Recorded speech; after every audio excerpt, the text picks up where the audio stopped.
Les acteurs du secteur du ciment se sont accordés sur le prix. Il a été convenu de 112 000 francs pour le ciment local et 117 000 francs CFA pour le ciment importé. Pour le gouvernement, les dispositions sont en cours pour l'approvisionnement correct du marché en ciment. On en parle dans ce journal. Le ministre en charge de la Santé, colonel Hassan Badialo Touré, a été élu première vice-présidente du comité régional de l'OMS pour l'Afrique. Ceci à la faveur de la 75e session du comité qui se tient sur 3 jours à Lusaka, en Zambie. Le point de la cérémonie d'ouverture avec nos envoyés spéciaux. Très heureux de vous retrouver. Bonjour et bienvenue aux informations. Vous vous rappelez certainement le vendredi 15 août 2025, le général d'armée Assimi Goïta, président de la transition, prenait connaissance du rapport relatif à l'exécution du système intégré de gestion des ressources humaines des fonctions publiques de l'État et des collectivités. Ce sont plusieurs dizaines de milliards de francs CFA que perd l'État par an.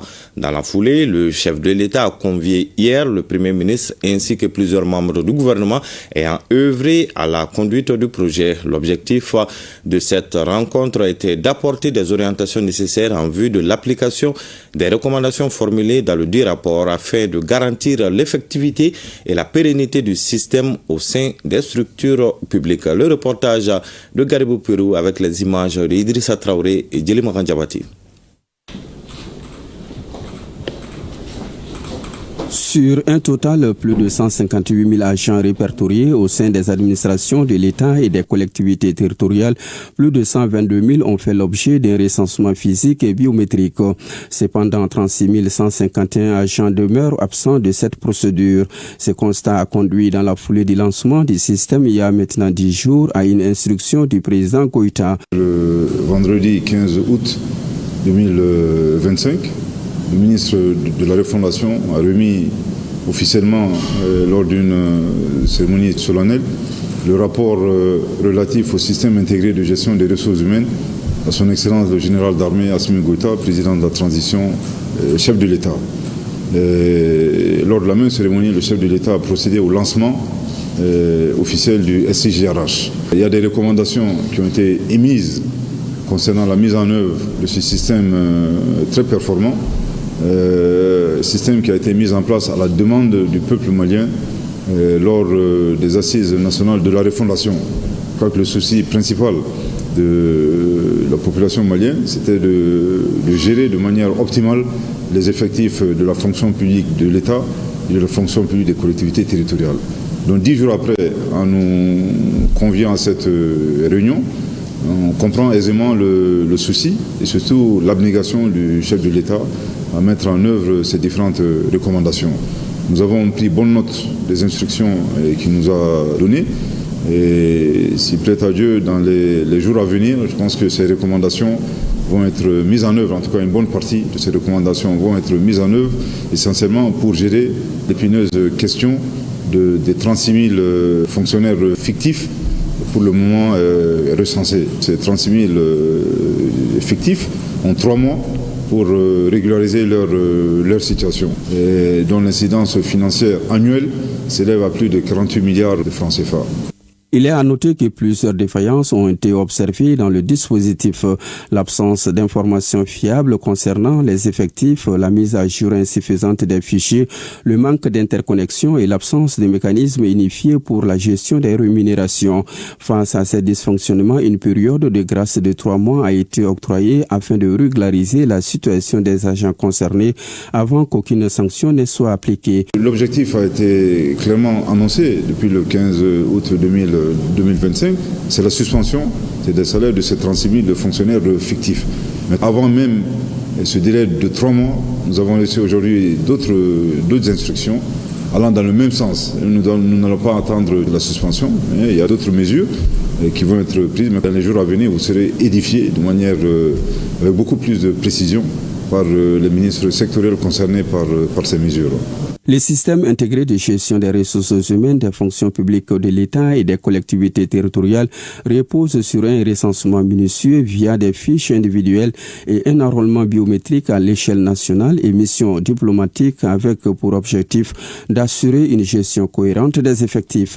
L'ensemble des données ainsi collectées est intégré dans un logiciel hébergé au Mali, financé sur fonds nationaux, garantissant ainsi la modernisation de notre administration public. Le ministre de la Justice et des Droits de l'Homme était l'invité du 20h d'hier soir. Mahmoud Kassogué était porteur d'un communiqué du président en exercice de la Confédération des États du Sahel. Suivons la lecture de ce communiqué. J'ai l'honneur de donner lecture d'un communiqué de presse des ministres chargés de la Justice et des Droits de l'Homme de la Confédération des États du Sahel, AES. Les ministres chargés de la Justice et des Droits de l'Homme de la Confédération des États du Sahel, AES, expriment leur vive indignation et condamnent avec la plus grande fermeté les sanctions et autres actions de harcèlement visant des militants panafricanistes reconnus pour leur soutien aux idéaux panafricanistes et souverainistes des peuples de l'AES. Parmi celles-ci figurent notamment les sanctions décidées par l'Union européenne le 26 juin 2025 à l'encontre de Mme Nathalie Yamb, incluant l'interdiction d'entrée et de transit dans l'Union européenne, le gel des avoirs ainsi que l'interdiction de survol des espaces aériens européens. L'arrestation illégale, la séquestration dans une caserne et la mort suspecte de l'activiste feu M. Alain Christian Traoré dit Alino Faso en République de Côte d'Ivoire et les diverses mesures de harcèlement contre Dr Franklin Nyamsi, M. Kémy Seba, M. Ibrahima Maïga et d'autres panafricanistes en République française et ailleurs. Ces actes illégaux et inhumains constituent une atteinte grave aux libertés fondamentales et aux droits inaliénables et imprescriptibles de la personne humaine, en l'occurrence la liberté d'opinion, la liberté d'expression, le droit à la vie et le droit à l'intégrité physique.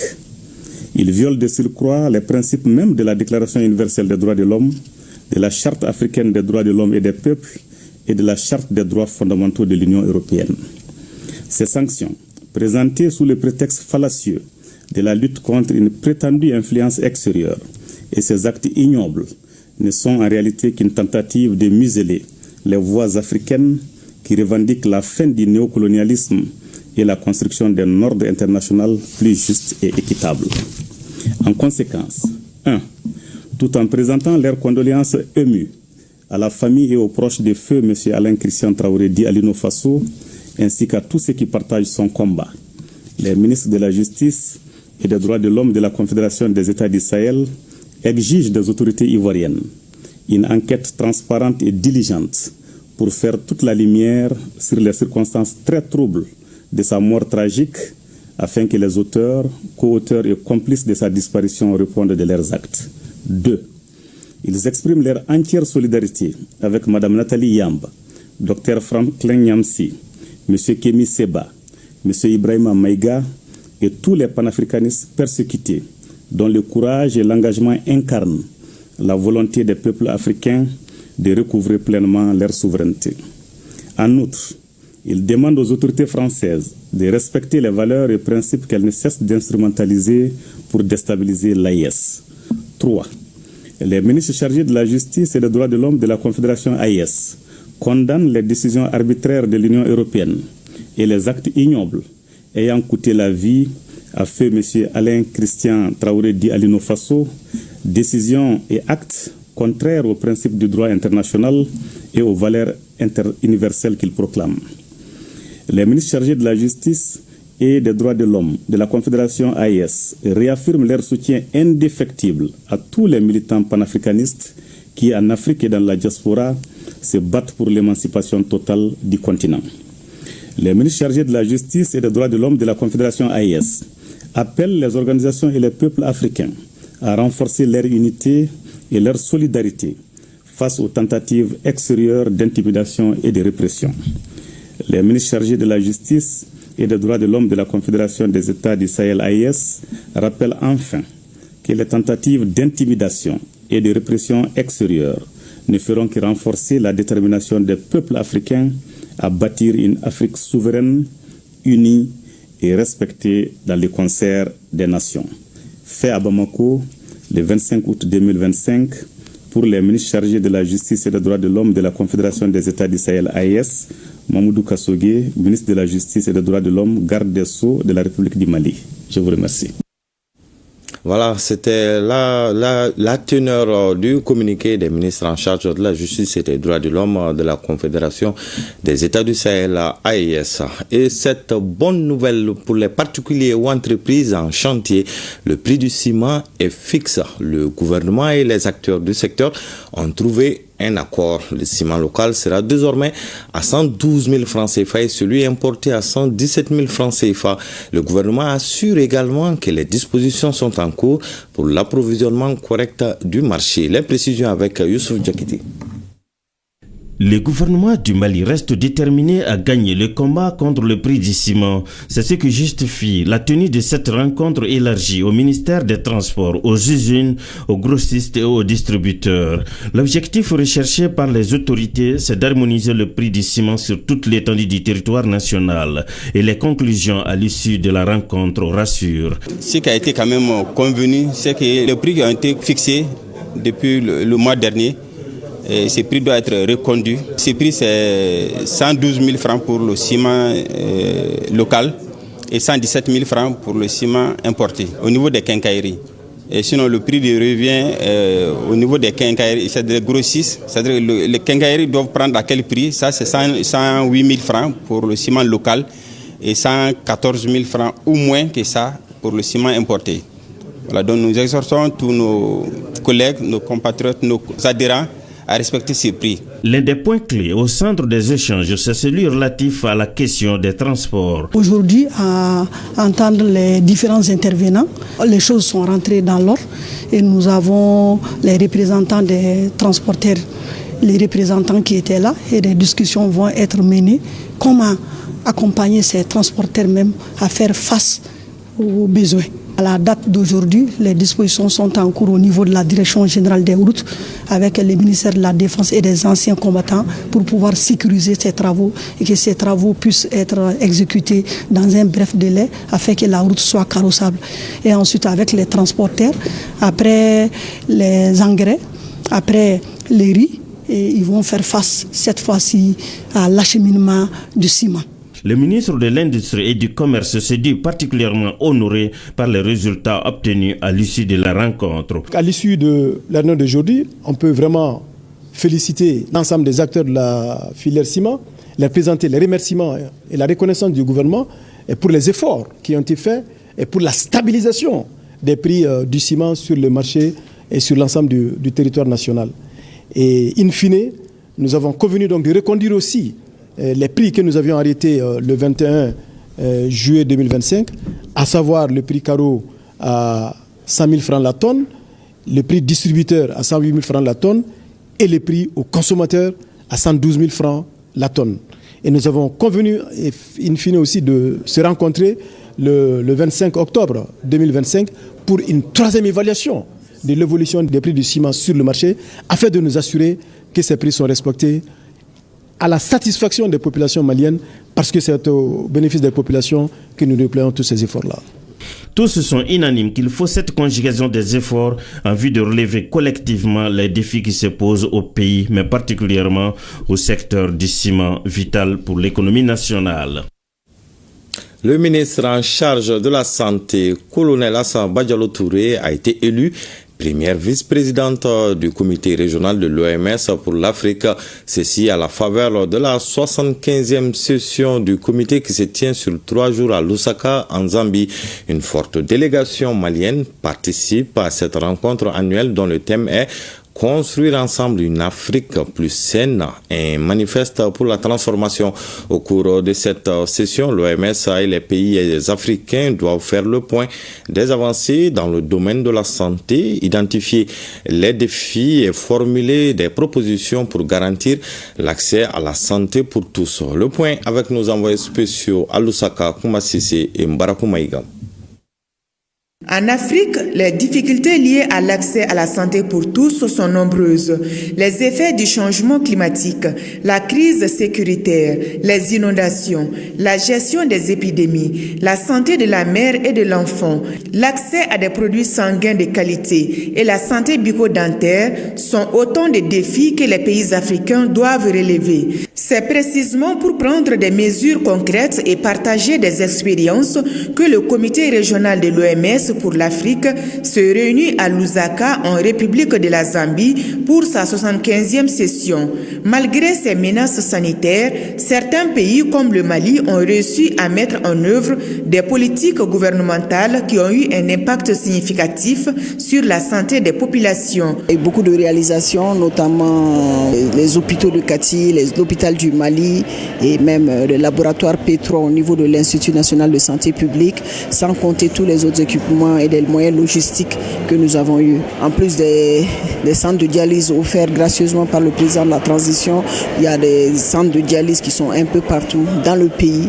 Sous le leadership visionnaire de son Excellence, le capitaine Ibrahim Traoré, président du Faso, chef de l'État, c'est 12% du budget de l'État alloué au ministère de la Santé, malgré le contexte sécuritaire et humanitaire que le pays connaît. Après la cérémonie d'ouverture, colonel Assaba Diallo Touré, ministre de la Santé et du Développement social, et son homologue gabonais ont été élus respectivement premier et deuxième vice-président du comité régional de l'OMS pour l'Afrique, une fonction qu'ils vont occuper jusqu'à la 76e session du comité régional. Un honneur pour le Mali. C'est la première fois à ma connaissance que notre pays soit honoré jusqu'à ce niveau.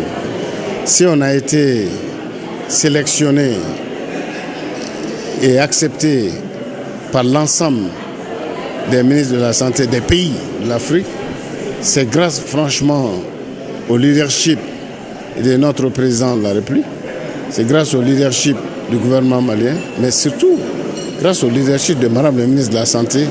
Le système de santé malien, l'épine dorsale, c'est le soin de santé primaire. Je tiens d'abord à remercier le président de la transition, le général d'armée Assimi Goïta, qui a eu confiance en moi pour me nommer à ce poste et prendre en charge la santé des Maliens. Et remercier le chef du gouvernement, le général de division Abdoulaye Maïga, pour la confiance portée à ma modeste portante pour gérer la santé des Maliens. Et on remercie la Zambie pour l'organisation de ce sommet régional. Félicite le directeur régional pour sa nomination et pour la confiance qu'ils ont placée à ma modeste personne. Cette confiance est non seulement à moi, mais à tout le Mali et surtout à tout le personnel socio-sanitaire du Mali. Leur dire que nous prenons acte et nous voyons l'immensité des défis et ensemble nous arriverons à faire ce que nous pourrons pour la santé des Africains. Selon le premier responsable de l'OMS pour l'Afrique, les défis sont complexes mais pas insurmontables. Pour lui, les personnes les plus vulnérables doivent être placées au cœur de toute intervention sanitaire. Quant au chef de l'État zambien, son Excellence Hakainde Hichilema, qui a présidé la cérémonie d'ouverture, il a souligné que les pays africains doivent tirer les leçons de la COVID-19, harmoniser la réglementation sanitaire, bâtir la résilience et s'engager à soutenir les objectifs stratégiques de l'OMS. À son initiative, la Zambie a augmenté son budget de la santé qui est passé de 7% à 12%. Actualité dans nos régions à présent, la session d'appropriation du programme national d'éducation aux valeurs au gouvernorat de Koulikoro. Elle a réuni l'ensemble des forces vives de la région. La session a été suivie de la remise du document aux autorités régionales. Les échanges ont permis aux participants d'être mieux édifiés sur le contenu du document, nous dit Adama Traoré. Cette session régionale d'appropriation du programme national d'éducation aux valeurs, issue des recommandations des assises nationales de la refondation, est une initiative qui matérialise la volonté du président de la transition, le général d'armée Assimi Goïta. Un programme qui vise à promouvoir une éducation civique, morale et patriotique basée sur le respect des valeurs et la bonne gestion des affaires publiques. L'objectif recherché, c'est d'informer l'ensemble des populations maliennes, et précisément celles de Koulikoro ce matin, sur l'existence du programme dans un premier temps, son contenu et également les perspectives de mise en œuvre du programme. Le message, c'est que tous ceux qui étaient dans la salle, qui ont pu écouter la présentation du programme, puissent être des acteurs ou des relais pour informer leurs familles, leurs organisations, leurs fêtières, afin que chacun puisse s'en approprier. Pour les autorités régionales, cet échange autour du programme national d'éducation aux valeurs, suivant la vision du président de la transition, est un processus d'engagement et de réappropriation de nos valeurs sociales. Je suis persuadé que vous tourez tous d'un bénéfice certain de cette session d'appropriation du programme national d'éducation aux valeurs qui a pour vocation d'outiller le citoyen malien tout au long de sa vie, du foyer familial au cadre communautaire, jusqu'à l'État et dans la vie active, en l'éduquant au respect des valeurs socio-culturelles et à la bonne gestion des affaires publiques. L'exposé nous a montré que nous devons justement veiller sur l'éducation de l'enfance, jusque, en tout cas, à faire inclure les valeurs fondamentales pour que justement l'enfant puisse grandir avec et pouvoir vraiment être un très bon citoyen. Auparavant, les représentants du ministre en charge de la refondation a tenu à remettre les documents du programme national d'éducation aux valeurs aux autorités locales, lesquels documents comportent 248 pages avec 7 axes principaux. La coordination des chefs de village, quartier, fraction de la région de Ségou a organisé ce dimanche une assemblée générale de restitution des informations sur l'adoption du projet de la Charte nationale pour la paix et la réconciliation nationale par le Conseil national de transition. Les détails de cette assemblée avec Abdourahmane Singaré et Bakari Traoré. Cette assemblée générale organisée par la coordination des chefs de village, fractions et quartiers de la région de Ségou consiste à partager avec les participants le contenu de la charte pour la paix et la réconciliation nationale. Cela après l'approbation de la dite charte par le Conseil national de transition CNT, un document qui exprime la volonté commune des Maliens, notamment la restauration de la paix, le renforcement de la sécurité et la cohésion sociale. Nous sommes les représentants de l'administration. Nous sommes partis à Bamako pour la rencontre nationale. C'était l'atelier qui a été organisé par le ministre de la Réconciliation, juste comment la paix peut venir au Mali. Cette rencontre permettra d'éclairer davantage les légitimités traditionnelles sur le contenu de la charte, mais aussi pour mieux informer et sensibiliser les populations de leurs localités respectives. Nous sommes là aujourd'hui pour la paix et la réconciliation du Mali. Donnons-nous la main pour la stabilité et la cohésion sociale. À notre retour, nous ferons la restitution à nos populations. Tous les invités seront notre représentant relais au niveau des communes, au niveau des villages ou fractions pour donner les explications qu'on a décidées ici. L'intonation de l'hymne national de l'AES a été exécutée avant le début de la rencontre. Les épreuves du brevet de technicien 1 et 2 en filière agro-pastorale ont démarré hier sur l'ensemble du territoire. À Caille, le top départ a été donné au lycée Dougoukouro Konaré par le gouverneur de la région en présence des autorités administratives et éducatives de la région. Bérimandaou était également présent, suivant son compte-rendu. Ce sont 243 candidats répartis dans 9 salles qui ont débuté ce lundi 25 août 2025 les épreuves de l'examen du brevet de technicien 1 et du brevet de technicien 2 en filière agro-pastorale au centre du lycée Dougoukouro Konaré. La première enveloppe contenant les sujets a été ouverte par le chef de l'exécutif régional, général de brigade Moussa Soumaré, en présence des autorités éducatives et des candidats. Il s'agit que les conditions sont réunies depuis quelques jours maintenant. Nous avons fait les préparatifs des salles par quelques absents quand même, pratiquement la majorité des candidats ou la plupart des candidats sont présents dans la salle. J'ai fait BT1 agropastoral. L'agropastoral, ça nous permet quand même de lutter contre le chômage, c'est-à-dire la création d'emplois pour les jeunes. Et d'abord, nous aussi, on a l'amour de ces métiers, donc on veut les faire et on va les faire aussi. Le gouverneur de la région a profité de l'occasion pour rappeler l'importance de l'agriculture, de l'élevage et de la pêche dans la région de Caille avant de prodiguer quelques conseils aux candidats. Cette filière agro-pastorale a une importance particulière pour le pays, parce que surtout pour la région de Caille, qui est une région agro-pastorale par excellence. Donc nous ayons de très bons techniciens dans ce domaine est vraiment important pour le développement, et pour l'autosuffisance alimentaire et pour bien d'autres. Donc c'est pourquoi nous tenons beaucoup à donner une solennité à ces épreuves-là et aussi montrer aux jeunes que c'est une filière qui compte beaucoup pour les autorités. Ces candidats, dont 18 en BT2 et 225 en BT1, sont venus de Caille, Baflabé et Manantali. Mousso Art, c'est l'intitulé de l'exposition qui vient d'ouvrir ses portes à la Galerie Médina. Elle met en lumière une quarantaine d'œuvres confectionnées par des femmes et des enfants issus de divers horizons. Une initiative de l'ancienne ministre de l'Enseignement supérieur et de la Recherche scientifique, Assetou Founé Samake Migan. Elle vise à encourager la création féminine et surtout à accompagner ces femmes à vaincre certains stress. Mariam Koulibaly.